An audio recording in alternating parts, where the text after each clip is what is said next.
São estas coisas, esta falta de equilíbrio na balança, que faz querer este picância, como o professor Eduardo está a dizer. Concordo totalmente. Ao nível de conhecimento, nós temos que estar preparados para o ter. Da sua relação que nasce em dois tesouros. Portanto, uma das opções que eu tinha era ir para padre. Nós temos que mudar, se calhar, a nossa essência ou a nossa forma pensante para mudar também o que está a acontecer cá fora. Há um Eduardo que vai morrendo e há um Eduardo, o verdadeiro Eduardo que vai nascer. E como é que é lidar uma relação com os filhos em que a mãe já não está presente? A minha relação com a Rosa Maria continua. Ainda ama a Rosa Maria? Ei. Tem saudades dela?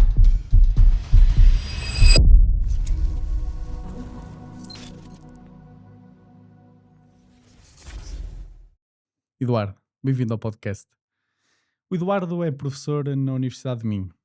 É professor de energias, é doutorado, tirou doutoramento e é administrador de uma empresa de energias renováveis. Gostava de começar um bocadinho por aí. Gostava de começar por perceber como é que o Eduardo termina a ser um professor e um administrador de uma empresa de energias renováveis. Antes de mais, boa tarde. Olá, Diogo, e obrigado pelo convite. Bom, isso é uma história longa. Por onde começar? Eu tirei o meu curso na Universidade do Minho em 92. Tive uma primeira atividade numa indústria durante 3 anos e ao fim desses 3 anos acabei por ir para a Universidade do Minho. Mas sempre existiu em mim aquele bichinho, não é, como lhe chamamos, de criar uma empresa, de criação de empreendedorismo. E portanto, comecei a minha carreira universitária, de professor universitário, em 95, mas logo, passado alguns anos, começaram a surgir convites para projetos na área da indústria. Isto levou-me a ter algumas experiências que não resultaram, e portanto isto foi a partir de 95, 98, 99. Houve ali um projeto que acabou por não resultar, e algures. Qual foi o projeto que não resultou já agora? Foi um projeto. Criámos uma empresa com os colegas já na área da energia também, mas o projeto acabou por não sair quase do papel. Okay. Fizemos alguns projetos, etc., mas não saiu do papel. E ali por volta de 2003 foi quando, portanto, eu continuava sempre com a minha atividade na universidade, entenda-se, eram projetos que eu ia apoiando e que não davam, portanto, que não me davam uma ocupação full-time. Houve depois uma conjugação de fatores que me fez, em 2003, avançar com a criação de uma empresa com familiares. Já agora, voltando um pouco a caceta atrás, como é que surgiu esta ideia das renováveis? Como tudo na minha vida, as coisas acontecem e causam-me um estímulo. Há ali algo que me cria curiosidade, ou que me cria ali um estímulo, a palavra certa é essa. Há uma altura que na universidade um colega tirou sabática e eu, nesse ano, lecionei a disciplina de energias renováveis. E foi assim. Mecânica dos fluidos. Mecânica dos fluidos já dava há muito tempo. E um dia tive que dar a disciplina de energias renováveis. Descobri como eu já tinha conhecimento do mercado e da indústria. Daí, por isso é que há bocado falei, aquela experiência de 3 anos na indústria deu para conhecer o mercado, como o mercado funciona. Onde já ia como passa à frente em relação. Exatamente.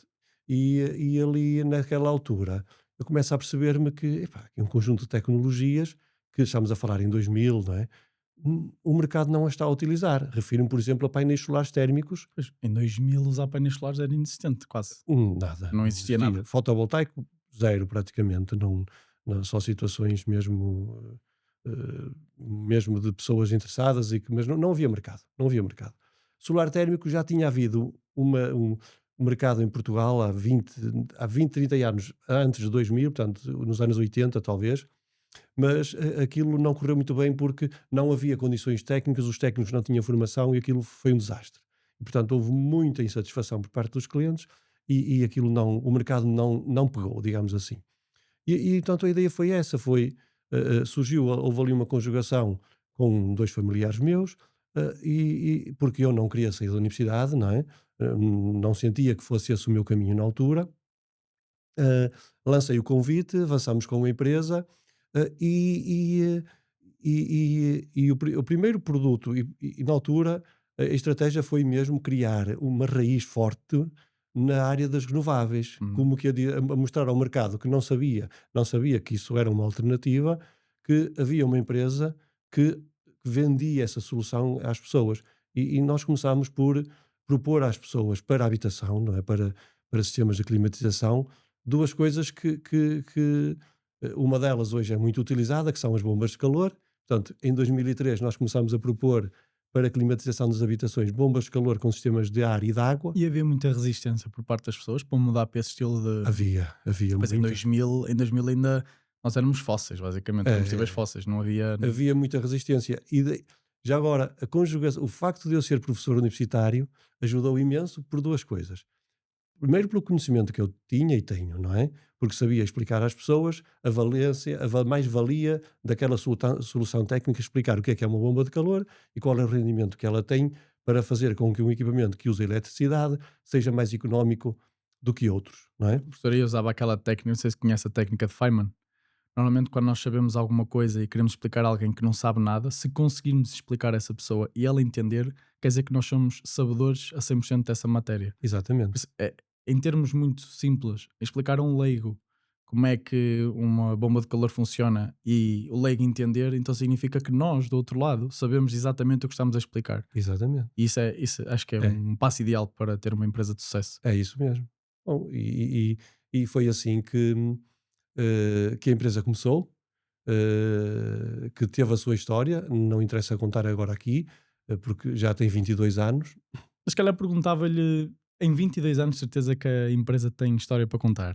muita história. Eu gostava que o professor, em 22 anos, nós temos muito tempo de vida, temos muitas memórias, mas há algumas que saltam sempre à nossa cabeça. Portanto, a Vimasol, em 22 anos, se resumisse em três memórias, o que é que definiu a Vimasol e os pontos de viragem, o que é que poderia resumir a Vimasol a esses três memórias, em Bom, 22 anos? hum, ora bom, em três momentos, vá lá, vou falar pelos aspectos bons e depois pelos aspectos Uhum. que são normalmente considerados menos bons, mas que para mim foram aspectos de aprendizagem e que no fundo me levaram ao caminho a que estou hoje. Ok? Eu quis criar a empresa com dois familiares, com um cunhado e um irmão, eh, e as coisas no início correram muito bem, mas entretanto pelo caminho, primeiro comprei a cota do meu cunhado e depois o meu irmão saiu, isto mais recente.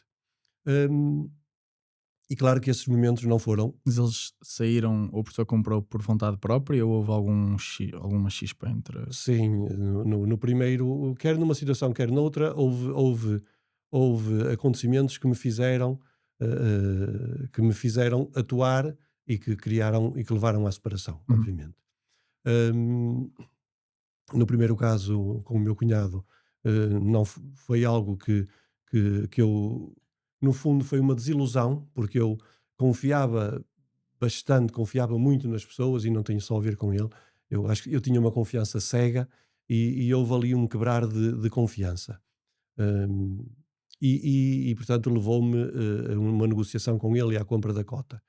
Com o meu irmão, que foi mais tarde, portanto, foi em 2021, Ah, é recente. é muito recente e é, no fundo, uma história que ainda não terminou, muito complicada, e que eu acho que é preferível não falarmos muito aqui, porque eu teria que falar da história do meu irmão e também da minha história. Eu acho que seria interessante se quisesse É, abordar, sim. pronto, mas voltando àquilo que me perguntaste sobre os três momentos da história da Vimasol. Hum, o primeiro colocaria, nos primeiros anos, quem geria a empresa, portanto, os primeiros sócios era eu e o meu cunhado, que era economista, quando digo eu, era eu não estava na gestão da empresa, mas era as ideias, portanto, o que se fazia e o rumo da empresa era eu que o definia, não é? E, eh, e houve ali um período entre cerca de 2009, portanto, estamos a falar 6 anos depois da empresa ser criada, que nós fomos mesmo, surgiu assim de repente, agora falta-me a palavra, com um reconhecimento, acho que foi a revista Exame, da primeira vez que em Portugal se fez este trabalho, a classificar as empresas de acordo com com a sua, os seus, a sua, o seu rendimento, o seu sucesso, digamos Uhum. assim. E foi algo que se fez a primeira vez em Portugal, e aquilo era uma classificação das empresas de mais rápido crescimento. Eu já nem me recordo, aliás, até se chamavam empresas gazela. E nós ficámos super surpreendidos, porque a Vimasol vinha nessa revista e vinha nas 200 empresas de maior crescimento naqueles 3 anos, entre 2006 e 2009. Aquilo tinha um conjunto de critérios que, já não me recordo exatamente, mas o crescimento por ano tinha que ser superior a 30% em termos de faturação, mas depois tinha que ter crescimento a nível de pessoal e também ter rentabilidade. Tinha um conjunto de critérios muito apertados. Repara, foi de facto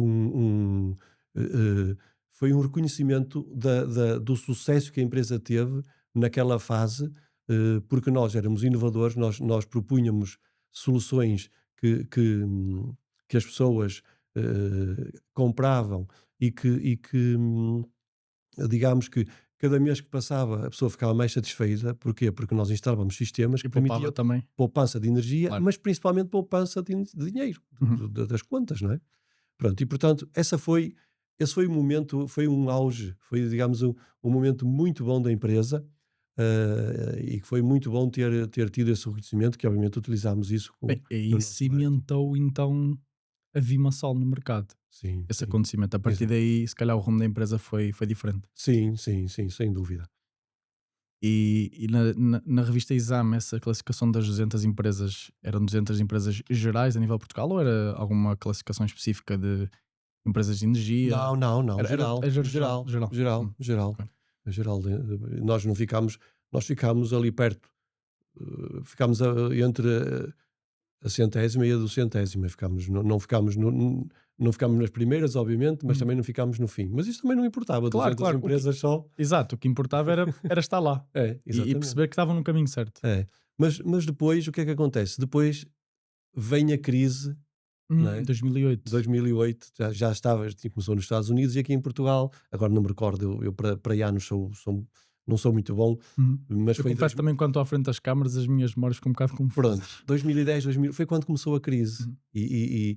E foi um período em que, mas também aí soubemos fazer aquilo que era necessário fazer para a empresa se aguentar. As empresas estavam preparadas para essa crise em Portugal. Eh, a nossa estava na altura, a nossa estava. Em geral, sentia que não? Não, sinto que não, sinto que não. O sinal disso é que muitas empresas, muita gente teve que sair do país. As E empresas obviamente, estouraram, as pessoas saíram, as sim, famílias ficaram sem. a crise afetou muito a construção, não é? Principalmente Sim. foi aí que afetou depois outras áreas. Hum, Resta saber se Portugal aprendeu com essa crise. Normalmente as coisas não se aprendem nem à primeira, nem à segunda. não, pá, depende. Eu isso também na minha vida já aprendi isso.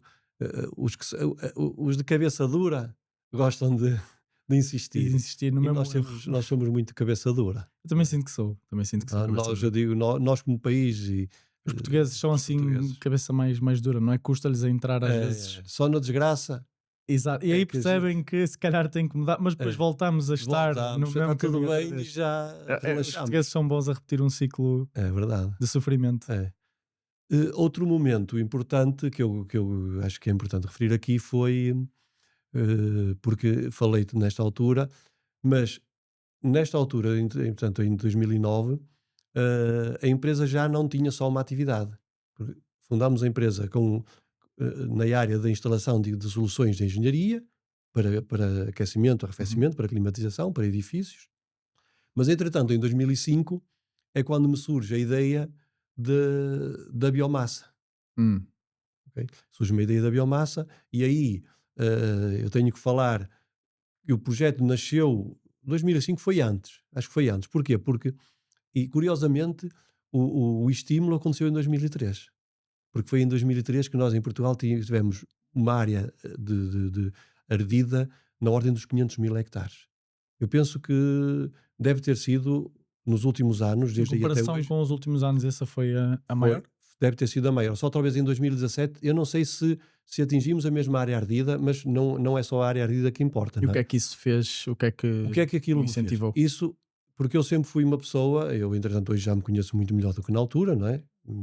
E poderemos entretanto falar isso mais à frente, se for o Uhum. caso.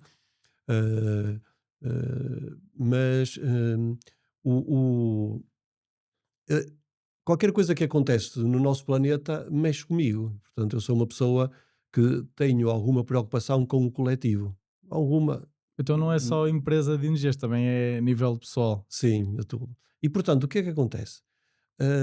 Aquele desastre, não é? Aquela tragédia daquela área ardida que ficou-me aqui a trabalhar no cérebro, à procura de soluções, o que havemos de fazer, não é?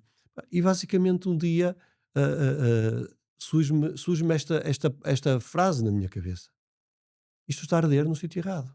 Hum. Porque repara, 2005 eu já tinha começado o meu doutoramento, que termina em 2008. Já tinha feito o mestrado na área da combustão de sprays. O mestrado foi só desenvolvimento de um spray para combustão de líquidos, Uhum.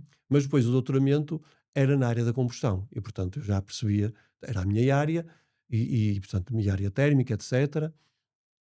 E eu basicamente percebi isto está a arder no sítio errado. Então começo a pesquisar soluções para valorizar a biomassa e encontro o que já havia noutros países. O que é biomassa? É o que resta de um incêndio ou A de... biomassa aqui, a biomassa é a definição agora também não vou dizer porque com certeza não iria dizê-la correta, mas é toda a matéria Em termos orgânica. leigos, para eu Sim, perceber. tudo aquilo que pode ser, é toda a matéria orgânica, é biomassa, Ok. primeiro. Nós somos biomassa, não é? Agora, quando falo biomassa, aqui estou a falar de biomassa para bioenergia, para energia, e portanto aí vem o termo da bioenergia. Uhum. E portanto refiro-me essencialmente a material linhoso, que é o que nós utilizamos maioritariamente para a produção energética. O que eu sei é que acho que é pinha que tem um poder calorífico muito grande, certo? Sim, sim, o Pinheiro. Por isso pinheiro, que é sim. proibido deitar os pinheiros abaixo. Não, Não não, é por causa não é disso. proibido. Ah, Não, ok. não, Eu pensava que não. era proibido em Portugal Não, deitar não, pinheiros abaixo. não, não é. Mas sei que a pinha, provavelmente íamos apanhar pinhas quando era Sim, mais mas novo com a minha avó na utilizamos aldeia. a pinha Vai apanhar porque pinhas para pôr a lareira. sim, porque era utilizado para pegar o fogo, porque pela suas Exatamente. característica, porque a pinha aberta permite começar aquilo arde muito bem, desde que fique seco, e permite a entrada do ar e, portanto, permite a mistura do ar com o comburente, Uhum. que é o combustível sólido, a pinha, e, portanto, facilita o acendimento das lareiras que usávamos tradicionalmente. Então depois a Vimasol ganhou a ideia de fazer a Mas biomassa. eu antes disso, foi na universidade que com um colega, eh, um dia cheguei e propus-lhe, epá, nós começarmos um projeto, fazermos alguma coisa nesta área, porque desenvolver este setor. E entretanto, há depois uma conjugação, que é um colega que fazia candidaturas a projetos de criação pronto, projetos de inovação, e um dia encontra-me e pergunta-me se eu tinha alguma ideia, e eu falo desta ideia, e ele diz: "Epá, mas olha, isso encaixa como uma luva numa candidatura que está aqui aberta pela Agência de Inovação para a criação de novos clusters em Portugal". E eu: "Estás a ver, uma ideia ainda Pouco madura. pouco nada madura, aliás, quer dizer, Uma ideia uma mesmo. ideia só", e ele fala-me, diz: "Epá, isto podemos criar aqui uma candidatura para criar um cluster aqui em Portugal dessa área". Eu: "Ei, vai devagar". "Não, não, Eduardo, vamos lá". Bom, muito rapidamente acabámos a preparar uma candidatura para concorrer a esse programa, Uhum. e a nossa candidatura foi aprovada. E foi aí que nós criámos as bases para a criação em Portugal da indústria dos pellets de biomassa. Então a Vimasol Ok? foi a E, entre, pioneira. e entretanto, sim, a Vimasol, através de mim e deste meu colega, Quem é que era o o colega? professor José Carlos Teixeira, Conheço, que sim, sim. conheces Tive muito com bem, ele também uma cadeira. para além Foi de, difícil de passar essa cadeira, vou sim, ser honesto. imagino. É, que tinha sido meu professor e era meu orientador, Uhum. sempre foi meu orientador, quer no mestrado, ele e o professor Jorge Martins, trabalhávamos muito em conjunto. Na altura ainda nem era doutorado, portanto ainda estava a fazer o doutoramento, eh, e, hum, e avançámos e a candidatura foi aprovada, e na parte da biomassa nós identificámos os pellets como o, o, o material ou o produto com potencial para criarmos uma indústria em Portugal que utilizasse a biomassa para a produção de energia. Uhum. Que, no fundo, a ideia de base disto, entenda-se bem, era a redução, a prevenção dos incêndios florestais, a redução da matéria combustível nas florestas. Ok? Bom, porque é que eu contei isto? Porque, entretanto, foi depois disto que eu viro-me para os meus sócios e digo, opá, eu estou aqui. Fizemos visitas à Europa, a muitas empresas por essa Europa acima, a centros tecnológicos. Nós estamos aqui a produzir informação para divulgar pelos portugueses para criarem, para investirem nesta área. Portanto, por que não nós investirmos também?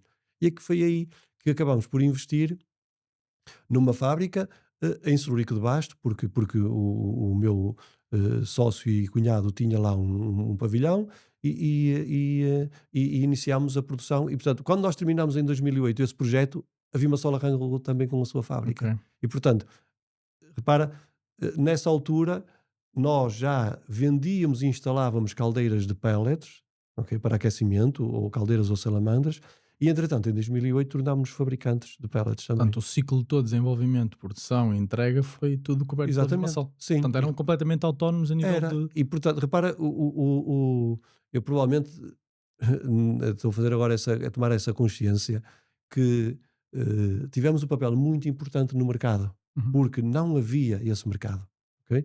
E portanto, a Vimasol, sendo instalador de equipamentos para aquecimento e fabricante de pellets, nós tínhamos a cadeia toda completa e conseguíamos garantir ao cliente não só a instalação do equipamento, como a entrega do combustível, porque ainda não havia mercado estabelecido. Hoje já há.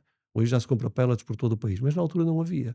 E, portanto, foi necessário, há bocado fizeste-me a pergunta se eh, foi um desafio convencer as pessoas, não é? Foi um Costuma desafio, ser normalmente foi quando um se é desafio. pioneiro. Aliás, há É, muita gente na história que, quando tem uma ideia muito à frente, tem dificuldades a convencer e muitas sim. vezes é chamado de maluco. Sim, e muitas vezes a ideia morre, porque Morre e morre e tem um nasceu antes potencial do muito tempo. grande. E Sim, depois, mais tarde, vai-se a perceber que ela é feita e foi pensada por aquela pessoa que há décadas atrás teve essa é, ideia é verdade. e chamaram-lhe de maluco. É, Portanto, é que em 2000 é isso que lhe pergunto. Em 2000, ter lançado uma empresa de energias renováveis era se calhar a mesma coisa que em 1900 ter a ideia de fazer um smartphone. Se sim, calhar. é, Portanto, é as pessoas verdade, na altura, é a verdade. resistência é tão grande É, que acaba-se por não fazer nada. E até nessa indústria da biomassa e da fabricação de pellets também foi outro risco que foi, correram e correu bem. correu bem, correu bem. Muitos desafios. Aliás, posso dizer que ainda hoje, eh, eu posso identificar 2008 como o início do mercado dos pellets em Portugal a sério, porque foi aí que a nossa fábrica surgiu, e na altura surgiu outra fábrica também ao mesmo tempo. Já havia apenas uma fábrica em Portugal que produzia pellets, e havia outra lá para baixo, mas muito pequena. O foco principal dessa empresa não era o fabrico de pellets. E repara, estamos agora, tem 17 anos. E portanto eu uso mesmo esta expressão, ainda é um mercado muito jovem. Ainda tem E muito para maturar no mercado. tem muito, tem. Porque passou muitos desafios. Porquê? Porque há bom português, não é? Quando numa rua abre um café, passado uns meses, é só cafés naquela rua. Verdade, é É assim que verdade. se conta a história. Exatamente. E aqui aconteceu o mesmo. Aqui aconteceu o mesmo. Nós ainda hoje temos fábricas em excesso para o nosso país. Quer para o consumo, portanto, temos produção que não autorizamos, mas isso não seria problema, Ou não é? seja, Porque temos exportar não é. fábricas em excesso em Portugal. Ou seja, Temos fábricas em excesso, porque eu vou explicar. Porque nós temos um problema neste momento, já não é de agora, já há muitos anos, que é um déficit de pinheiro, que é a matéria-prima principal para a produção de pellets. Quando digo pinheiro, por exemplo, no nosso caso, nós utilizamos só o serrim, que é proveniente das serrações que cortam os troncos para produzir tábuas. Mas, evidentemente, que se não há troncos para cortar e não há, se a indústria da serração tem menos subproduto, nós também sofremos e acabamos por não ter matéria-prima. isso pode criar um risco no ramo das energias? Não, não Ou é pode, porque facilmente não mitigável? pode, porque como disse, nós temos um mercado. Eu vou dizer aqui um número, mas ninguém sabe ao certo qual é o mercado de consumo de pellets em Portugal, mas andará na ordem dos 300 mil toneladas ano.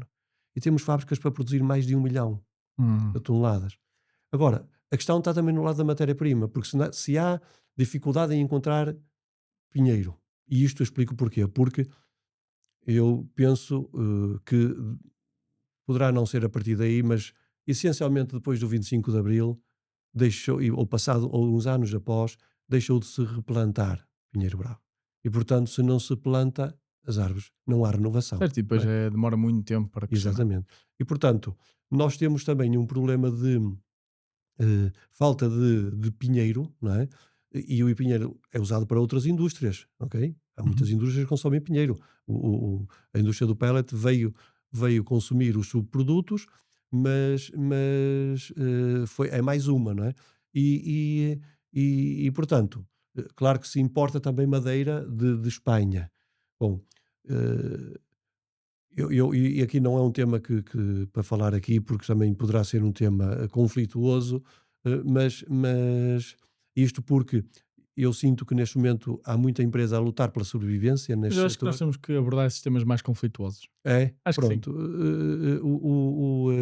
Mas este tema dos pellets, ver se explico assim de forma sucinta. Nós criámos Vimasol, a nossa fábrica de pellets, para o mercado do calor. Hum. Ok? Para o mercado do aquecimento, que é o mercado que existe em Portugal. Nós em Portugal, toda a gente precisa de aquecimento. As pessoas nas suas casas e as próprias indústrias também consomem calor para produzir água quente, para produzir vapor. Mas logo, exatamente na mesma altura em que nós arrancamos com a nossa fábrica, começaram a surgir fábricas para outro mercado, que nunca foi o nosso foco. Nem nesse projeto, que eu há bocado nem falei no nome, o projeto foi CEBIO, que era Uhum. Centro de Competência para a Bioenergia. Foi o projeto CEBIO que promoveu a utilização da biomassa para a produção de calor. Ok? Porque é a solução que faz sentido, porque quando eu pego em pellet e queimo numa caldeira, o meu rendimento pode ir até 90%. Mas nessa altura surgiram fábricas, essas grandes fábricas do que eu falo, surgiram porque houve um incentivo a nível europeu nessa altura para algumas centrais de carvão, não em Portugal, mas noutros países da Europa, para que essas centrais de carvão incorporassem, junto com o carvão, alguma biomassa. Hum. E foi por isso que estas empresas surgiram em Portugal. Qual é a questão? A questão é que, primeiro, esse processo, esse processo de queima de uma central termoelétrica, uma central de biomassa tem um rendimento à ordem de 30%. É muito pouco. É muito pouco, porque Em grande comparação com os parte. possíveis 90%, não é? Exatamente. Porque é que é muito pouco? Porque já não sei se tu ainda recordas, mas isso é dado na Vou tentar, termodinâmica. vou tentar. Quando nós temos o processo termodinâmico, que é o ciclo de Rankine, grande parte da energia é dissipada em calor. Uhum. Quando passas numa central termoelétrica, seja nuclear, seja a carvão, seja a gás natural, vês lá uma torre de arrefecimento. Porquê? Porque uma torre que permite a condensação do vapor de água, não é? Para arrefecer, para voltar a introduzir na caldeira para produzir o ciclo de vapor. Bom, de forma muito sucinta, para não estar a entrar Já me por aí. perdeu no ciclo de Rankine. Pronto, não interessa, não vamos entrar por aí. Mas o rendimento é 30% às ve à volta disso, ok?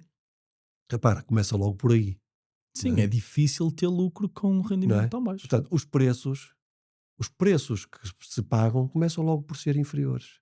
E, portanto, estas grandes fábricas viram-se logo, ao fim de alguns anos, com dificuldades porque os preços de compra, não é?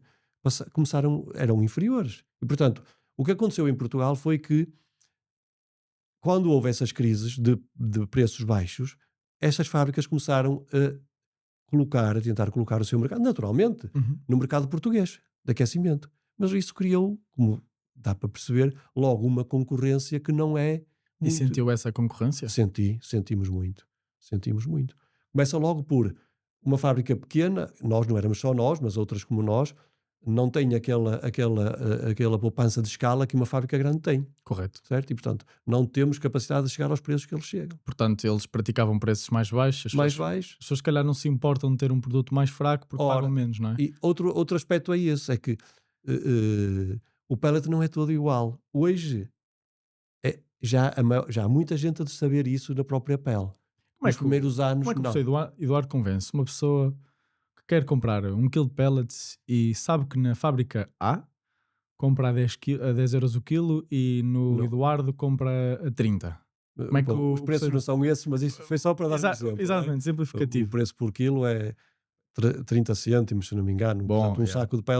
um saco de pellets tem evoluído, andou durante muito tempo a 3 euros, foi para 4, hoje está a voltar outra vez aos 5 euros por saco, fruto dos aumentos dos Ma- custos e do IVA Mas é também. difícil, não é? É difícil convencer as pessoas a pagar X vezes mais por algo Muito que as pessoas não difícil, percebem o porquê. muito difícil. Se calhar quando vamos comprar um Ferrari, compramos um Ferrari porque é um Ferrari e dá para perceber as diferenças visuais, mas pellet é um pellet. Bom, mas eu como já disse, e sendo doutorado em combustão, tenho toda a facilidade em explicar às pessoas quais são os problemas que têm, Então, não é? faça de mim exemplo. Pronto, Faz conta que eu quero comprar o pellet muito bem. mais barato e o professor Eduardo vem ter comigo e diz: olha, faças isso.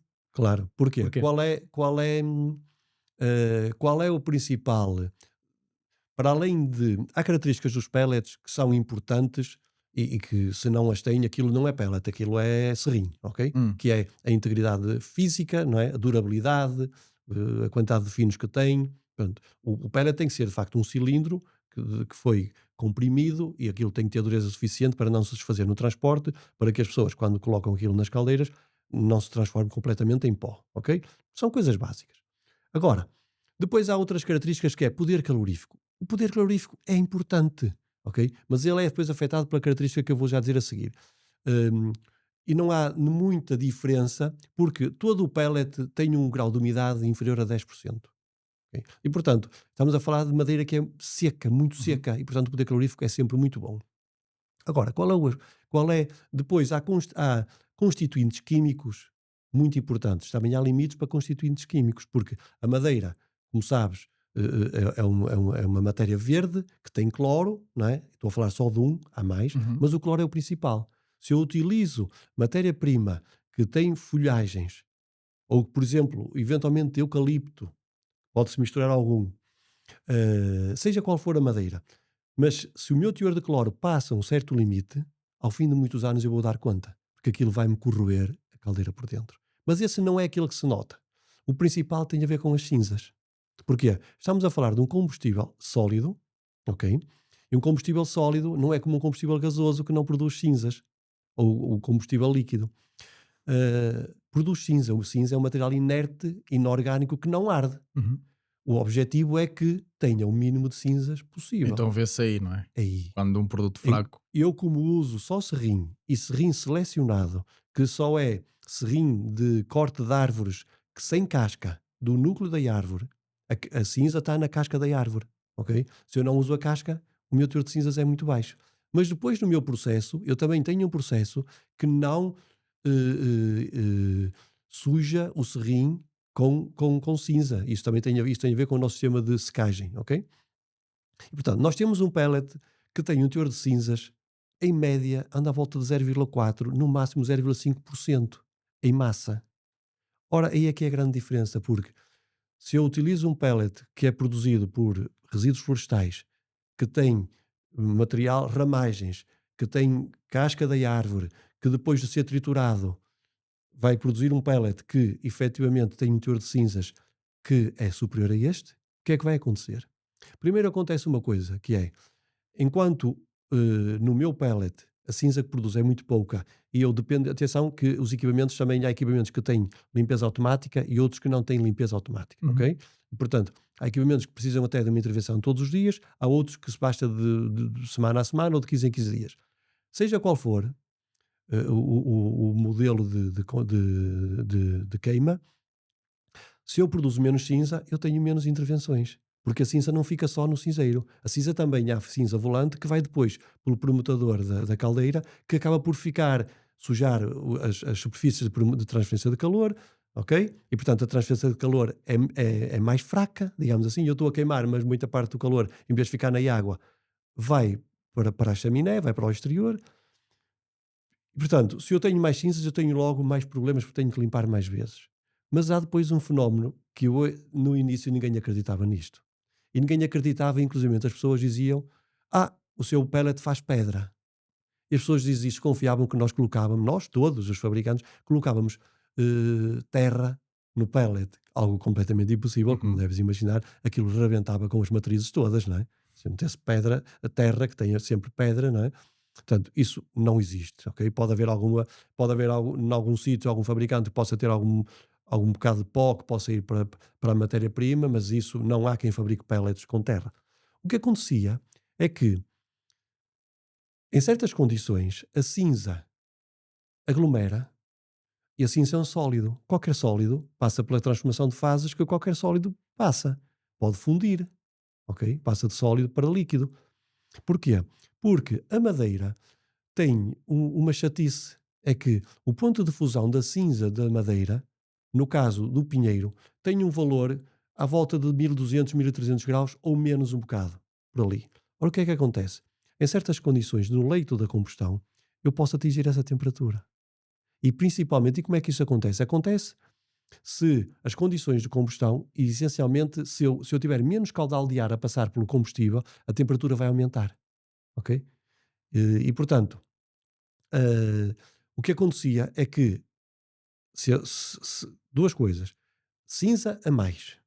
E se o pellet for de matéria-prima que baixe este ponto de fusão da sua cinza, vai criar condições para que a cinza funda. E o que é que acontece? Se ela fundisse e depois daquilo arrefecer voltasse a ser pó, encantado. Mas não, ela depois funde como uma pedra pómez. Hum. Estás a ver? Parece mesmo uma pedra do vulcão. Uhum. Não é? E aquilo tem um aspecto, mesmo parece uma pedra. E depois tem um aspecto brilhante, porque aquilo há de facto óxidos de silício lá. E as pessoas identificam aquilo muito com sílica. Não é?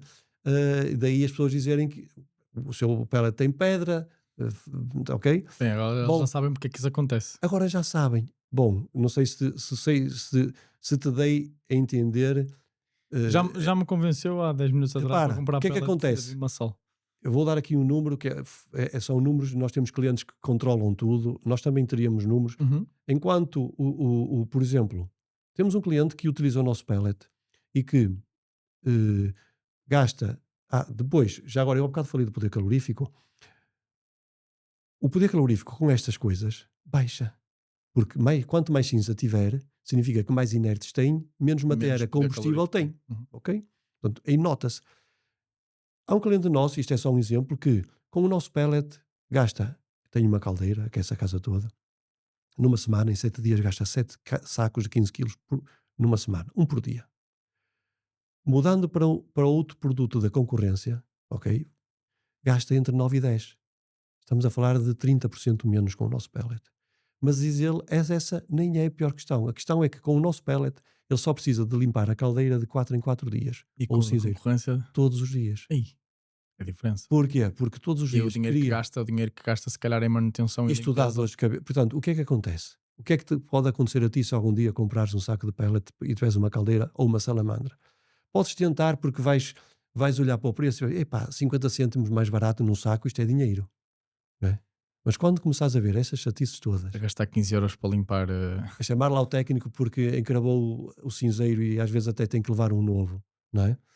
Muda. Faz sentido. Mas é isso. Por mais que às vezes também sinto isso, às vezes é aquele ditado: barato sai caro. É. Os Aqui, portugueses têm ditados para tudo. sim. Mas mesmo com os ditados todos, acabamos sempre por às vezes cometer sempre os mesmos erros. É. E é bom perceber o porquê de o pellet Vimasol ou o pellet com mais qualidade, de uma empresa com mais qualidade, Não é só faz a nosso. diferença no Certo. final do dia. É. Mas nota-se uma coisa aqui: o professor Eduardo tem uma veia, sabe a ciência toda, mas também nota-se que tem uma veiazinha para explicar as coisas e para falar sobre as coisas. Estava-me a perguntar se o professor Eduardo sempre quis seguir o ramo de ciências, de energias, ou se houve algum momento na sua vida, se calhar mais na infância, em que teve outra experiência diferente que o fez ganhar este gosto por explicar, por querer ser professor. Oh, boa pergunta. E isso leva-me. Bom, eu também tinha muitas histórias para contar. Porque a minha primeira, primeira coisa que te digo é sim e não. Sim e não porquê? Curiosamente, eu quando era miúdo, houve uma situação na minha infância, eu tinha 5 6 anos, foi uma situação muito traumática e que mudou a minha vida e que me afetou, afetou a minha vida toda. Sério? E que me levou basicamente a esconder aquilo durante 12 anos, 12 anos. Bom, mas eu em pequeno, não sei de onde é que isso veio, mas uma das ideias para o meu futuro, uma delas era ser padre.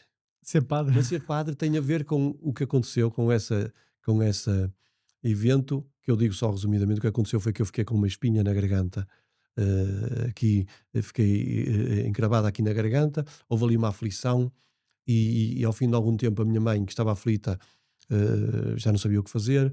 Eu, entretanto, deixo de sentir a espinha, e digo à minha mãe, quando ela ficou aliviada, eu fiquei todo contente, mas passados uns segundos voltei a sentir a espinha. E o que é que eu fiz? Não contei à minha mãe, guardei para mim. O que é certo é que eu andei umas semanas boas ou meses com a espinha ali. A sério? É. E portanto, o que é que eu faço? Aquilo foi, estás a imaginar uma criança, eu não andava na escola primária ainda, portanto tinha menos de 6 anos. Eu acabo por, dentro do conhecimento que eu tinha, não é? Porque eu agora, como adulto, vejo, mas porque é que eu fui fazer aquilo? Não Uhum. é? Era a informação que eu tinha. Eu prometi, rezava, e prometi que quando fosse grande ia para padre se aquilo passasse. É só. Bom, e portanto, uma das opções que eu tinha era ir para padre. Mas a outra que estava na minha cabeça, e eu penso que isso tem a ver, porque do lado, E principalmente do lado da minha mãe, os meus tios, a minha mãe eram 13 irmãos, tinham muito jeito, já o meu avô também, eram muito engenhocas. uhum. Tenho vários tios, aliás, tenho vários tios que deram pessoas da área da mecânica, não mecânica automóvel, sim, mecânica automóvel, penso que nenhum, mas da mecânica de máquinas, de, Hum. de textas, etc. E portanto falava-se também na mecânica, na engenharia mecânica, ok? Portanto aquilo, bom, o que é que acontece? Eu vou, sigo os meus estudos e, e acabo a seguir na escola, na altura não tinha estes nomes, mas quando passei para o sétimo ano fui para a área da mecanotecnia. Portanto eu gostava da área da mecânica, e portanto eu queria seguir a engenharia mecânica. Só que depois, curiosamente, uns anos mais tarde eu lembro-me daquela promessa da E passagem. decidiu seguir Assim, esse não, eu, caminho eu durante tenho algum aqui para tempo. padre, porque senão isto vai dar Foi para aquela algum coisa. seminário por causa E disso? vim A estudar para sério? Braga. Estudei aqui Um na Rua seminário Santa Margarida, no seminário maior, aqui perto? aqui perto, aqui ao lado, é aqui, Uhum. ali, aqui a dois Quanto tempo minutos é a que pé. teve no seminário? Tive 2 anos e meio. Bom, mas isso foi uma experiência muito boa. O que é que aprendeu no seminário? Aprendi método de estudo, aprendi literatura, aprendi música, descobri que tinha um talento enorme para a música, Sério? a Em sério. que instrumento? Qualquer um, A sério? quase. Não é, eu digo qualquer um porque eu toco vários instrumentos. Uhum. É quase do género, qualquer instrumento, e sou autodidata. Qualquer instrumento que eu queira, pego e treino e toco. Mas o primeiro instrumento que eu aprendi a tocar foi guitarra clássica. Mas eu quando cheguei aqui ao seminário, descubro quando vejo, porque eu não sabia, mas eu já gostava de música, não Uhum. é? Mas não tinha tomado consciência. Quando eu vejo o coro, o órgão, imagina um órgão litúrgico, pá, aquilo, fascínio, não é? E Bom, chegou a tocar esse. sim, e comecei e aprendi a tocar órgão sozinho. Tínhamos teoria musical, comprei um livro e comecei a aprender, ia para a capela, não é? E lá aprendi a tocar.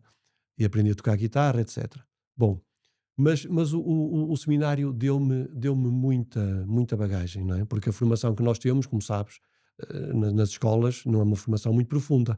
E no seminário a gente tinha tudo para lá. Tínhamos literatura, tínhamos inglês, tínhamos latim, tínhamos grego, Eu história. já pré-sabia que o professor gostava de música, porque o professor também escreveu um livro. Sim, E eu li o livro, não li todo, mas li grande parte para perceber esse gosto por música.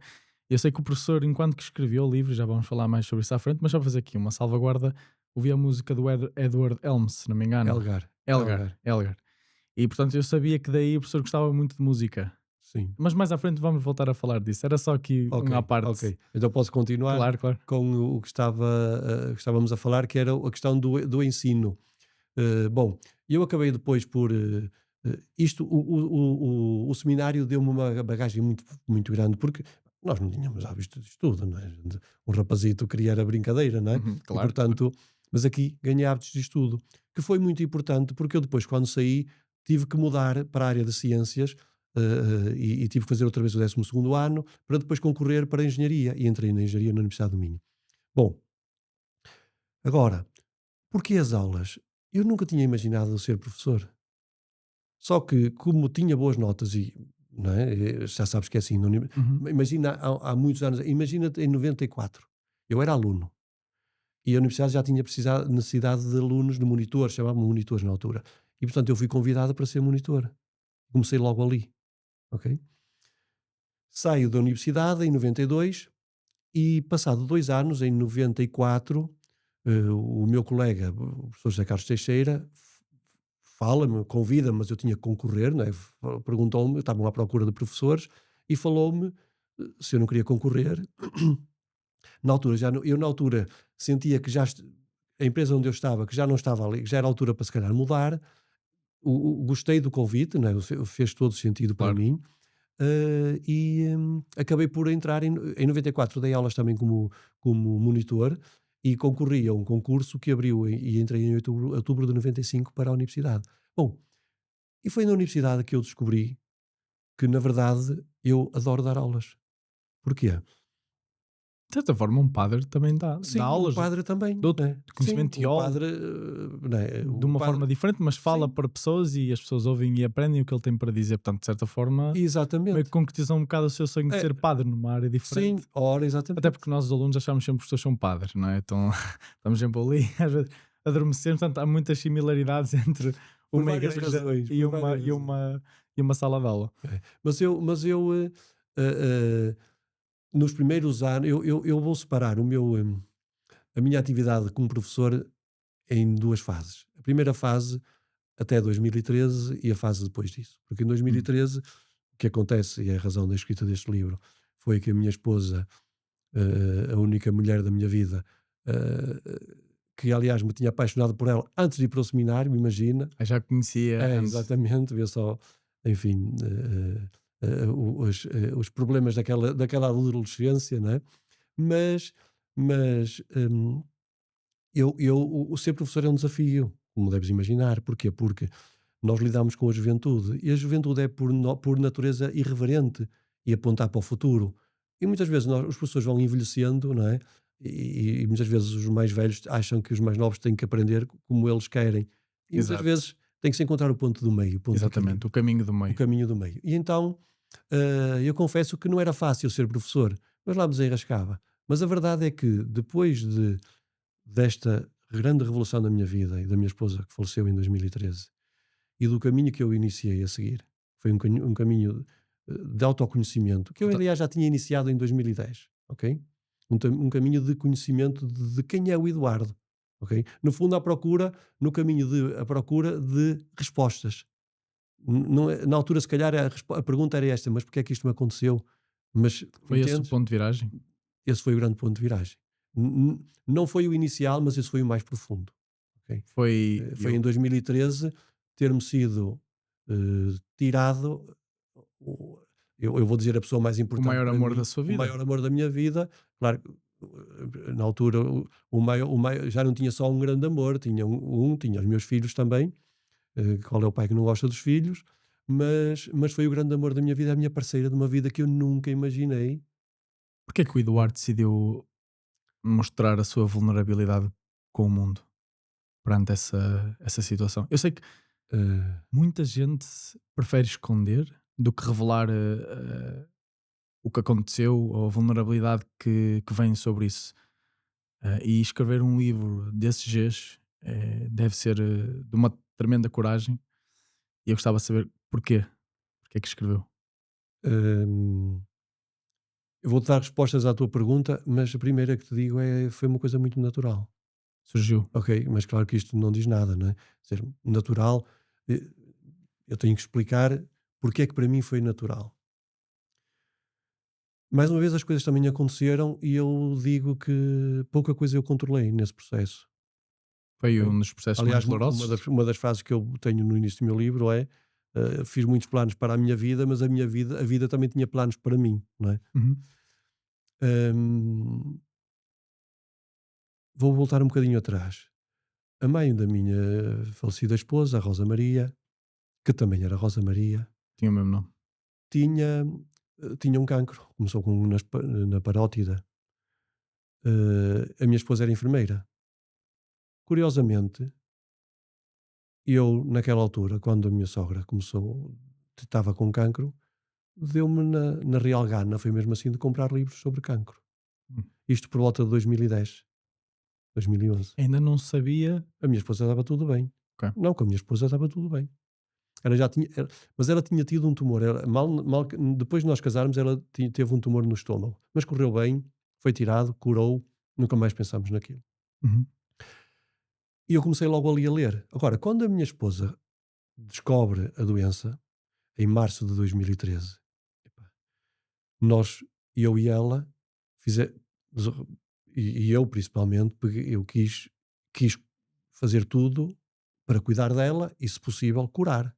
Eu sei que há Ok? uma frase no seu livro que houve um momento em que sentiu que o peso estava nas suas costas, que já não Sim, podia contar com a Rosa Maria para cuidar da exatamente, família. Acho exatamente. que foi de uma viagem vinda Foi de em Espanha, setembro, isso foi em setembro. que percorreu 1000 quilómetros sem parar, É verdade. só com as pequenas paragens de ir à casa de banho e comer, Foi mesmo isso. e Foi, que nessa noite o Eduardo sentiu o peso foi. de ser responsável pela sua família. É. E, bom, mas o que é que. Portanto, eu comecei a reunir, a aprofundar muito conhecimento sobre a doença, sobre a psicologia, sobre. Entendes? Sobre alimentação. E eu vou-te dizer que, apesar de eu saber conscientemente de que o risco, a probabilidade da Rosa falecer era elevada e era o mais certo, para mim, eu acreditava e acreditei até o último minuto que ela ia sobreviver. E nem me interessa perguntar, mas porquê isso? Isso Ainda dava-me força é para a força cuidar para dela. continuar. Isso dava-me força para cuidar dela, percebes? Houve aquele episódio que o Eduardo teve no hospital, Sim. quando dois médicos pediram para ir falar consigo para assinar uns Ah, papéis sim. e eles, É o primeiro capítulo do livro.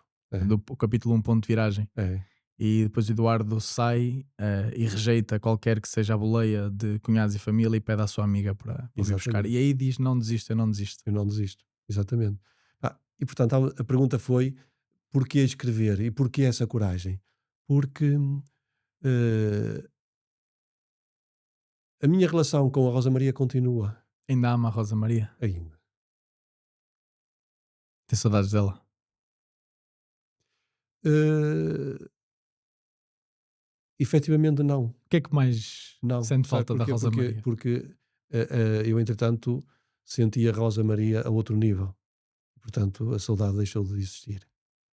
Ok? Isso é preciso ler o livro e conhecer-me para perceber isso. Muitas pessoas provavelmente percebem. Mas, mas a nossa união era muito forte, nós dávamos muito bem, gostávamos muito um do outro.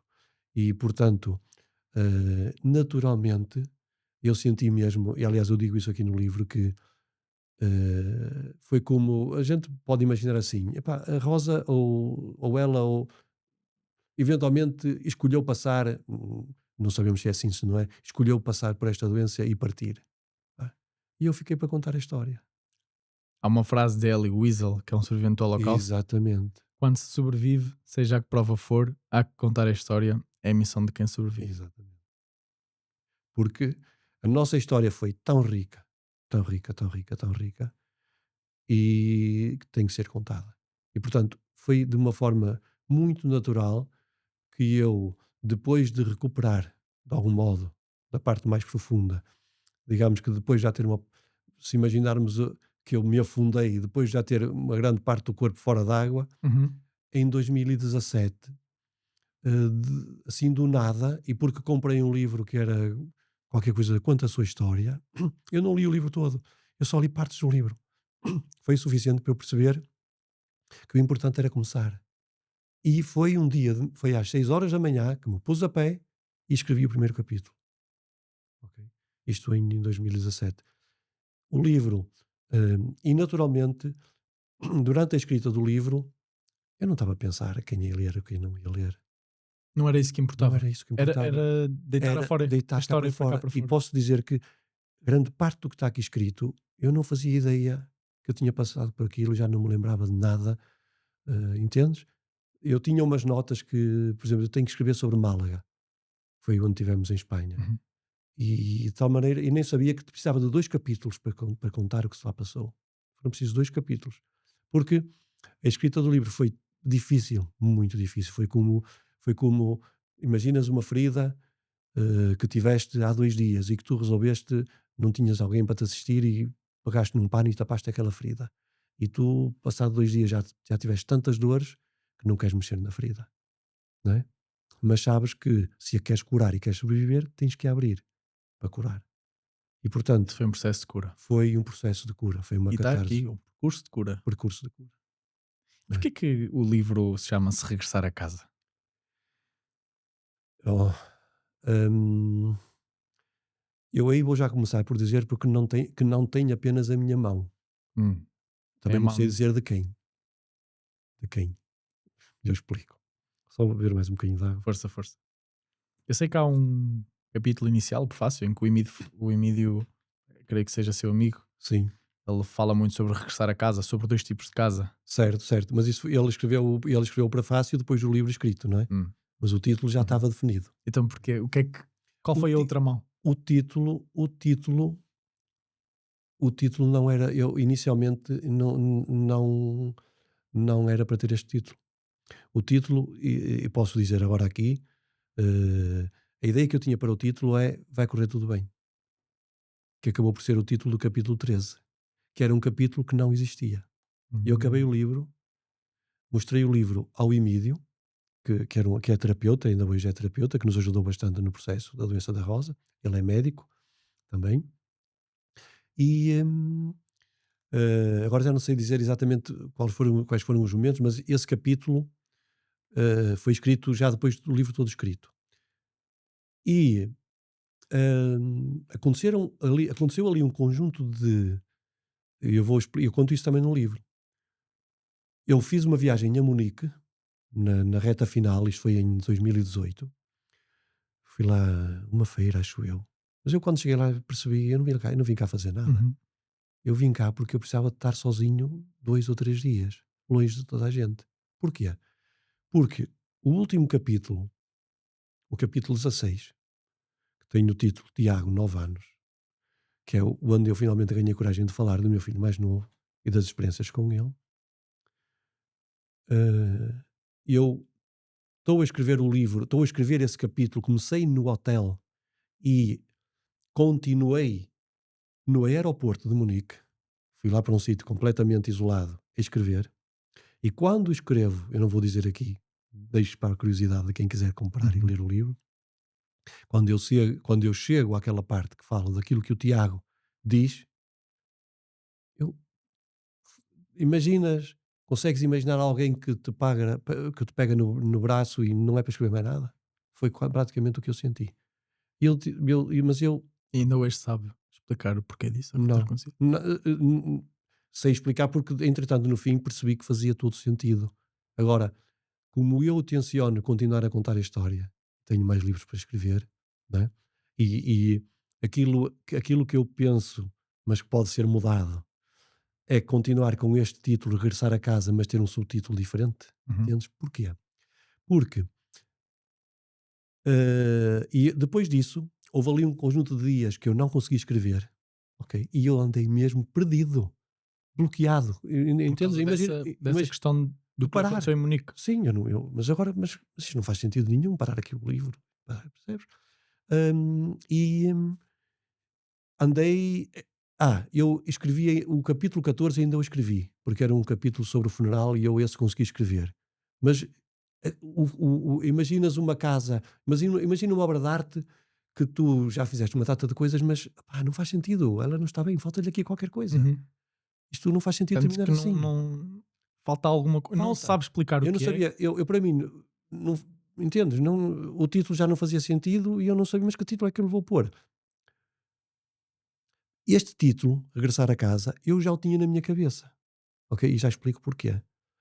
Mas, passado, pai, 2 ou 3 semanas, depois desta confusão, eu fui almoçar com o meu filho mais velho, ao Sameiro, a um restaurante que hoje já não é o mesmo, que é o restaurante Maia. E chegámos ali, há uma particularidade, o meu filho mais velho também fala muito pouco, é muito recatado e quando estamos juntos falamos pouco e é o silêncio, que é muito O bom. silêncio reina. Reina o rei, o silêncio. E sentámonos e entretanto está ali uma menina, observo uma miúda, estavam curiosamente, pá, eu não sei explicar isto, mas estavam Uhum. muitos bebés naquela sala. Estavam muitos bebés, bebés mesmo. Entretanto, chega uma menina de muito pequena, cabelo encaracolado, cabelo loiro, e eu ponho-me a olhar para a miúda e distraio-me, eu abstraio-me completamente a olhar para a menina, que dizia aos pais: "Eu não quero sentar aqui", estás a ver? Mas muito, uma conversa muito serena. Pá, e naquele momento, assim, do nada, é algo que é difícil de explicar. Imagina que se abre um livro na minha mente e eu parece que tenho uma visão do final do livro, que é o como ele está. E foi Que aí é, que o título não escreveu. é esse, o título é este, Regressar a Casa, ok? E vais terminar o livro assim, assim. Eu vim para casa e acabei de escrever o livro. O que é a casa? A casa, antes disso, curiosamente, eu por acaso não tenho aqui a pessoa que fez este desenho, está espetacular. É um jovem, o João Fonseca. E eu encomendei-lhe um design. Uhum. Mas eu não lhe disse muita coisa, eu só lhe disse que era um desenho para regressar a casa. Ele escreveu isto. Ele fez este desenho. Mas desde há muitos anos há uma imagem que curiosamente não está aqui, eu penso que está no meu site, que é uma imagem, imagina um cenário à noite. Imagina-te num cenário, eh, tens uma casa no meio de uma floresta e que tu vens de uma viagem de muito longe para regressar a casa, à noite.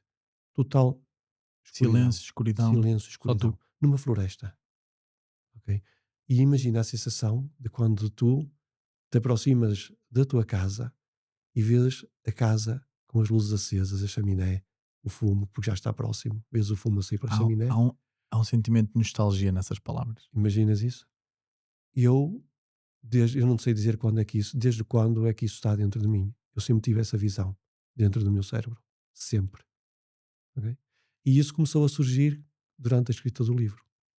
E portanto, naturalmente, o título Regressar a Casa, porquê a casa? Porque a casa e o Emílio, sim, no prefácio explica isso muito bem, porque ele é especialista, não é? Há dois tipos de Ele é, casa. ele é médico, é terapeuta, é psicólogo, é filósofo, não é? Há dois tipos de casa. Há a nossa casa física A nossa psicóloga. e há a nossa casa, que é o nosso eu, quem eu sou, que é E eu esse próprio. eu, o Eduardo, descobriu depois do falecimento da Rosa Maria? Comecei a descobrir Ou depois. há dois Eduardos na vida? Há um Ah, antes do falecimento da Rosa ah, Maria e há um sim, depois? sem dúvida. Há um Eduardo que vai morrendo e há um Eduardo, o verdadeiro Eduardo que vai O renascendo. verdadeiro Eduardo, a sua Quando verdadeira. digo o verdadeiro, é a minha verdadeira essência, como eu nasci. É interessante perceber como às vezes os acontecimentos mais, eu não diria traumáticos, mas se calhar aqueles que mudam mais as nossas vidas, nos fazem perceber um bocado daquilo que nós realmente somos e até ao momento não sabemos. E esse foi o seu momento. Foi Foi. o momento em que o Eduardo percebeu que se calhar o anterior não era realmente aquele que hoje é. É. E da sua relação com a Rosa Maria nascem dois tesouros, não é? Uhum. Como é que foi lidar? Como é que é lidar uma relação com os filhos em que a mãe já não está presente? Sei. Ainda estou a trabalhar. É um processo É um processo que não tem fim. não tem fim. É um processo muito complicado. Muito complicado. Mas deixa-me só, não me vou esquecer Uhum. dessa questão que já vou falar, porque acho que é importante dizer um pouco porque é que, eh, porque mais uma vez eu não escolhi este caminho, não é? Eu para mim estava tudo bem com a minha vida, Claro, não é? Mas aquilo que acontece é que todos nós nascemos e depois começamos a ser condicionados pela educação e não há mal nenhum nisso, acontece a todos. Cabe-nos a nós depois, se nos condicionarmos muito e fugirmos muito daquele que é o nosso caminho e o nosso verdadeiro eu, das duas uma. Ou há alguma coisa que acontece e nós tomamos consciência disso e mudamos de rumo, ou então, quando não tomamos consciência, a vida encarrega-se de trás. exatamente. E foi o que Castiga para aconteceu comigo. voltar. E foi o que aconteceu comigo. Há um evento, há uma perda. Uhum. Porquê é que acontece? Porque nós criámos defesas. E quando há uma perda do tamanho da que eu passei, que há pessoas que passam por muito piores, não é? As nossas defesas caem todas. Então Nós nós estamos ficamos completamente nus. nus, Nus. nus. E aí é o momento de tu tomares uma decisão E se tomares a opção correta, entras no caminho da descoberta. A opção correta é sempre a autodescoberta? Ou acha que há Para mim é. que eu Para sinto mim é. que há muita gente que acaba por escolher outra opção. É um processo de definhamento, não é? De não aceitação É. daquilo que aconteceu. Não julgo, atenção, eu não julgo porque há dores muito fortes, percebes? Acho que ninguém deve julgar ninguém, Uhum, porque há dores que não se aguentam e, portanto, se não se aguenta, a gente tem que ir vivendo e cada uma das pessoas encontra a sua nova vida como consegue, não há julgamento nenhum, mas no meu caso eu acabei por me descobrir, porque mesmo durante a doença da Rosa eu descobri uma força que eu nem sabia que tinha, ok? E, portanto, por várias razões e por tudo o que aconteceu, isso também há histórias que eu conto aqui no livro, não é? Hum, que é co- Para, eu vou referir, não sei se leste esta parte, em 2012 eu andei um mês andava há um mês com uma conversa na cabeça. uhum. E ao fim do mês, e tu vais perceber porque é que eu não a disse assim de um dia para o outro, demorei um mês a ter essa conversa com a Rosa Maria. A conversa era eu dizer-lhe: olha, se eu morrer, o que eu quero que tu faças, a coisa mais importante para mim, eu não sei onde é que vou estar, é que tu faças tudo para seres feliz, seja como for. A coisa que mais vai custar é eu imaginar que eu parto, que eu te deixo, não é? Que vou para outro mundo, para onde quer que seja, morro, pronto, não sei para onde vou. É eu eventualmente saber que tu ficas a viver uma vida triste toda a vida, o resto da tua vida. Não, às vezes o amor E faz parte, a reconstrução faz parte do amor, não é? pronto, mas agora vê o curioso disto. Nunca mais me lembrei disto. Só uns bons meses depois dela morrer é que eu me lembrei disto. E naturalmente eu percebi: Eduardo, estavas a falar para ti. Portanto, se és muito bom a dar conselhos aos outros, então dá o exemplo e segue-os. Uhum. Não é? Isto só para explicar a minha força e o facto de eu ter percebido que a solução era renascer. Lidar com os filhos, eh, eu tenho consciência que provavelmente nos primeiros tempos, aliás, tenho consciência que se calhar nos primeiros tempos, depois da Rosa falecer e até durante a doença, eu se calhar não cuidei, não gostava de eventualmente ter feito mais por meus filhos, estar mais próximo, mas fiz aquilo que pude, não é? A gente faz sempre esta análise, claro que fiz o melhor que pude. Hum, eu percebi que o mais importante era que o engenheiro é prático, não é? Sim, nós Epá, queremos soluções rápidas, não, repara, fáceis. já perderam a mãe, acho que já chega, não é? Não Certo. precisam de perder o pai, Uhum. era óbvio. Portanto, ó, meu caro, põe-te fino, trata de ti, seja de que forma for, que os teus filhos tenham um pai em condições, a cuidar deles. Primeiro, que tenham comida e sítio para dormir, não é? E depois o resto, não é? E portanto, mas não foi nada fácil. Eu tenho da minha esposa Rosa Maria dois filhos, o Carlos e o Tiago, separados de 5 anos, são muito diferentes. O Carlos é um miúdo muito sensível, é músico, toca piano.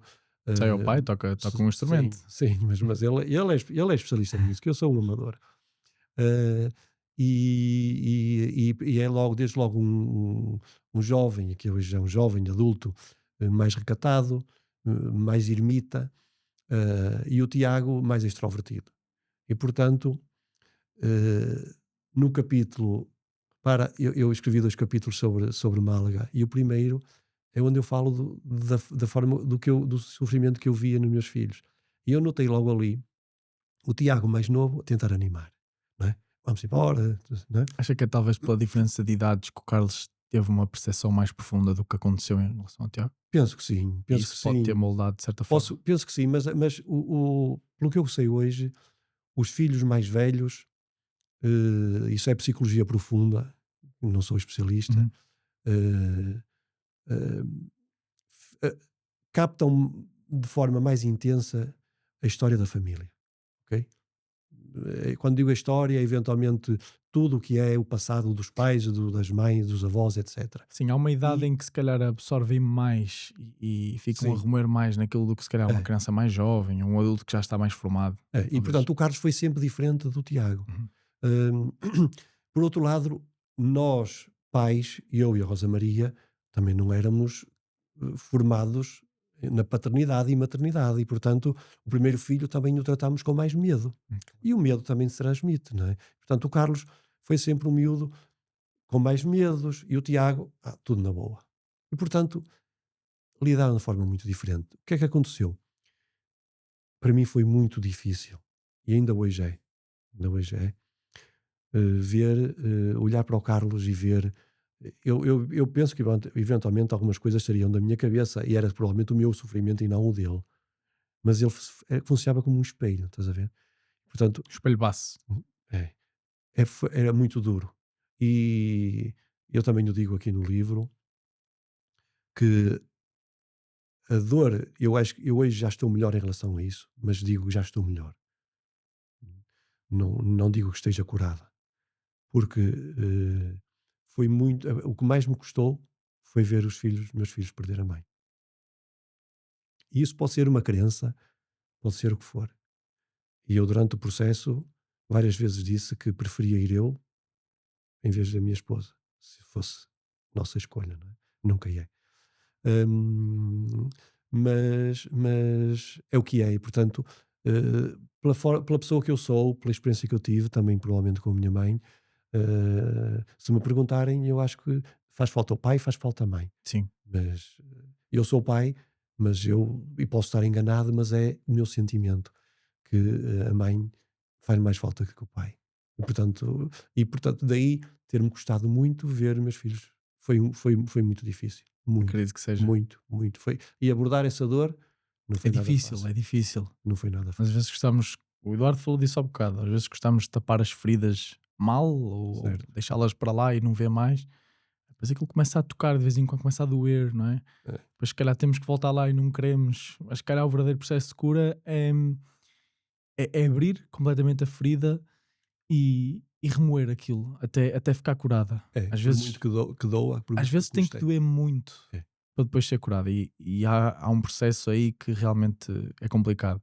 Eu também acho que sim, eu também acho que não diria 100%, mas a mãe tem sempre uma conexão mais profunda com o filho. Porque a mãe está a gestacionar o filho nasce também, Sim. não é? Há 9 meses ali em que eles estão em É. conexão Há uma profunda. ligação muito forte também, sim. Completamente.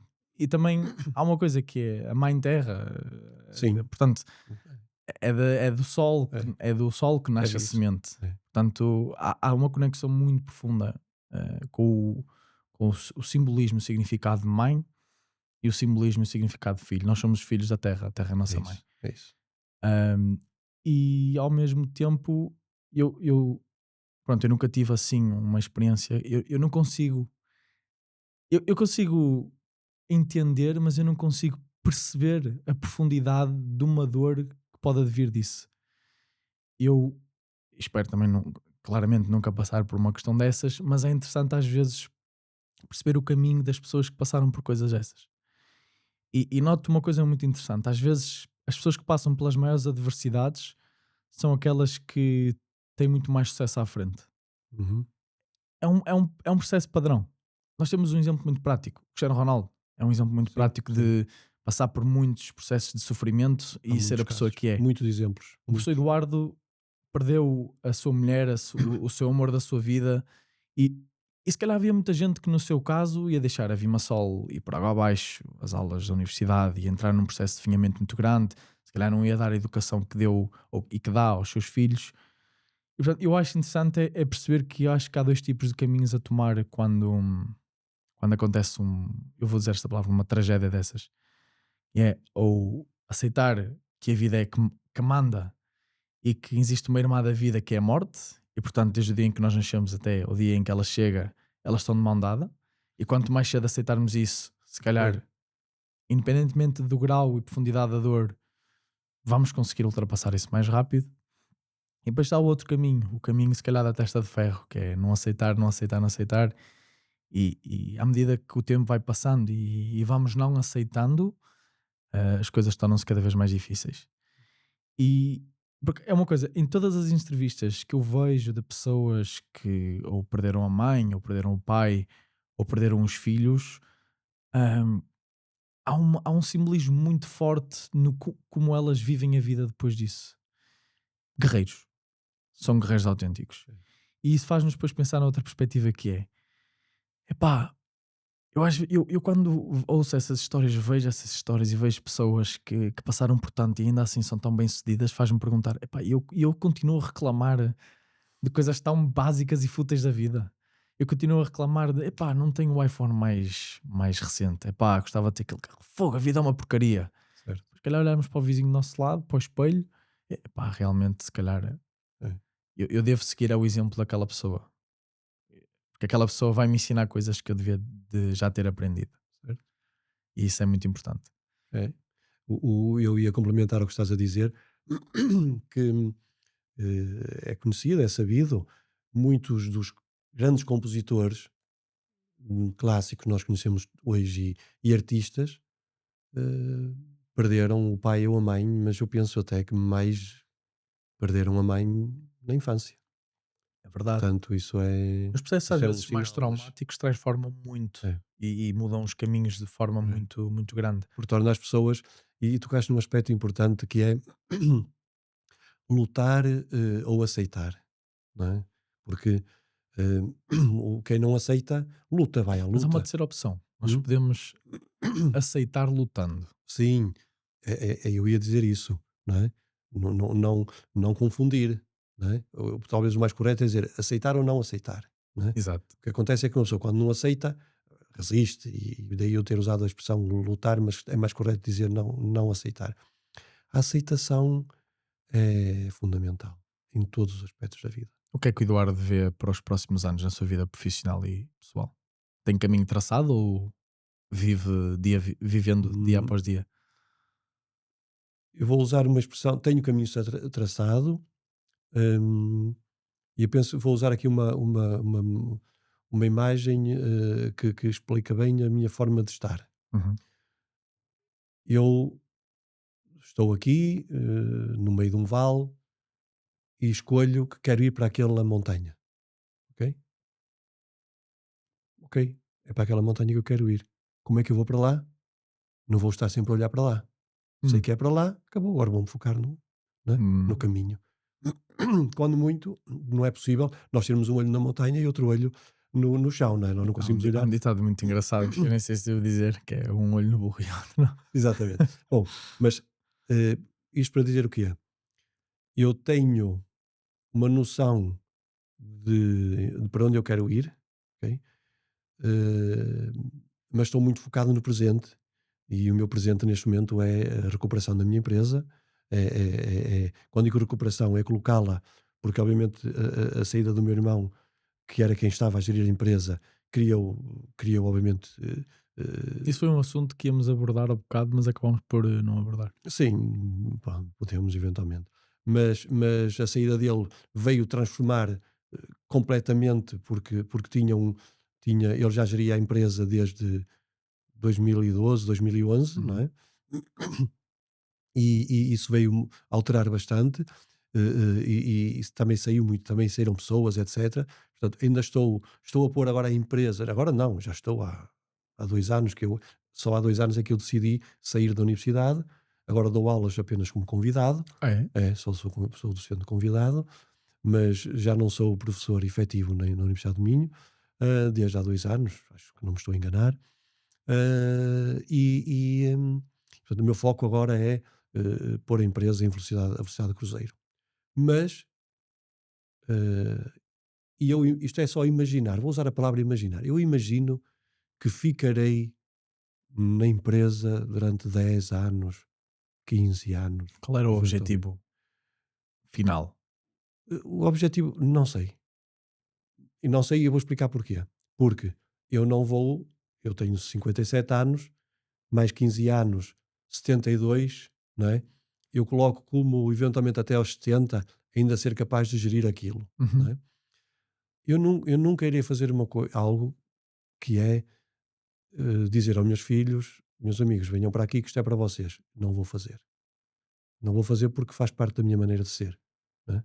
Eu fui quem eu quis ser na minha vida. Meus pais nunca me disseram tu vais estudar para isto ou vais estudar para aquilo, e acho que é assim que deve Dá ser. 100% de liberdade E é para sempre seguirem assim os que rumos. deve ser. Meu pai deu muita liberdade. Foi a grande lição que ele me deu. Uma das. E E, portanto, eu também dou liberdade aos meus filhos. Portanto, e, portanto imagina, eu daqui a uns anos não faço ideia qual vai ser o futuro daquela empresa. Mas, entretanto, eh, pode acontecer muita coisa, pode aparecer a minha vontade de a vender, pode aparecer um interessado em comprar, não nesta altura, não é? Mas alguma saída eu irei ter. Eu não imagino é eu até à minha velhice a viver, a estar a trabalhar nesta empresa ou noutra qualquer. Porquê? Porque eu, daquilo que dos estímulos que vou tendo e daquilo que a minha intuição me vai dizendo, eu quero me dedicar à escrita Ainda e vai lançar quero, mais livros? sim, e com toda a experiência que eu tenho, eu imagino-me num projeto na minha velhice, porque se for depois de 70 anos já sou velho, Por mas acaso eu tive. me- Eu convido o professor Eduardo a ver um episódio anterior do nosso podcast com o João Carlos Major, em que nós abordámos um bocado o que é ser velho. ok, ok. Porque a idade não é o posto de ser velho ou não. Não, Velho está verdadeiramente aqui dentro. ora, mas totalmente de acordo. Eu estou a dizer na minha velhice porque, Claro, a enfim, nível só físico, não é? enfim, pela escala. A escala Percebo, percebo, 70 percebo. anos já és velho. Porque Pronto. há um tópico que nós abordámos no episódio com ele, que foi que há muitos idosos que Sim. são mais jovens do que os próprios jovens. É, sim, Tem uma sem dúvida. capacidade de raciocínio, é Sem uma dúvida. jovialidade, é uma E é aí coisa que eu quero estar. E pelo menos fantástica. estou a fazer tudo para isso, porque eu sinto que tenho ainda muito a fazer e muito a fazer nesta área de partilhar com o mundo, com as pessoas, o meu conhecimento e a minha experiência. Qual será o próximo livro? De que é que se vai tratar? Já tem Hum, ideia? não sei, mas eu não sei é mesmo porque não me adianta. Eu tenho vários tópicos já, porque basicamente é continuar a contar a história. É o Uhum. meu processo, porque este aqui fala muito apenas.